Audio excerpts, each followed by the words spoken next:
Warm azure waters, stunning coral reefs, and white sand beaches are what make the Bahamas a dream destination to over 6 million travelers a year, and a place almost 400,000 people call home. But this tropical paradise is threatened when a developing hurricane forms in the Atlantic. Dorian was tracking its way towards the Bahamas, but strength was still a little up in the air. And then all of a sudden, this thing just, boom, it blew up. On Sunday, September 1st, 2019, paradise turns to living hell when Hurricane Dorian makes landfall. This was the strongest hurricane to hit the Bahamas on record. It aimed straight for the town of Marsh Harbor on Great Abaco, with wind gusts over 200 miles per hour. So a 200-mile-per-hour wind is 4 times at least the power of a 100-mile-per-hour wind. 4 times, not twice, 4 times. This is something nobody can imagine. After blasting Great Abaco, the hurricane barrels west to Grand Bahama Island, where suddenly it stalls. Surely you get slow-moving storms, but for it to become stationary, I mean, we're not talking 2 miles per hour, 3 miles, no, stationary. It stopped for more than a day. No, I've never seen that. So basically, it lost its steering currents. There was no winds at the upper levels to move it. It was caught in between 2 areas of high pressure. Dorian spends a staggering 40 hours hovering over 50,000 frightened residents. It just sat over top of them like a blender and just started grinding them up.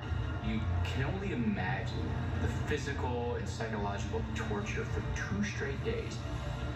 It dumps over 2 feet of rain and generates storm surge over 20 feet high. Residents are trapped, totally surrounded by wind and water. Where are you going to evacuate? Not everybody has the means, or even the wealth for that matter, to get to another place or go to another place.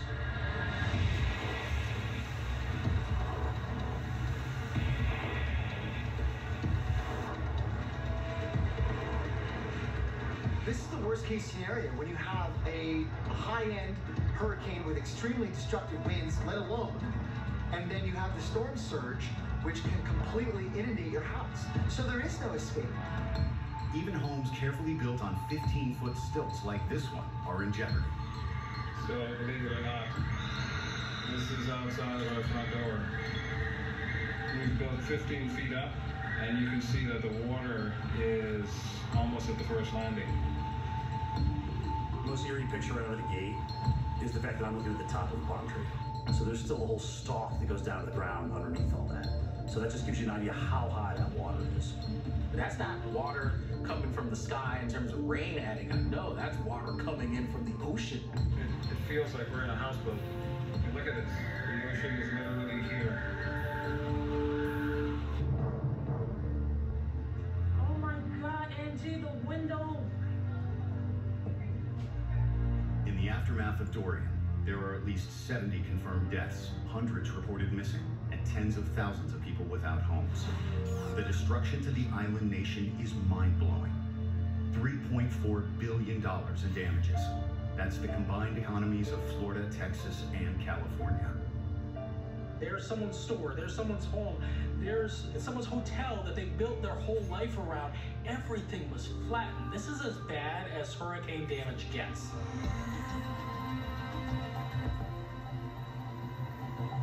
With the massive devastation the Bahamas have endured, the age-old dilemma arises. Will people stay and rebuild? It's tough.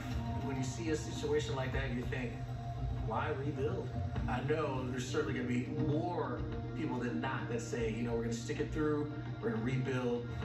This is where we live, this is where we're from, and this is what we love.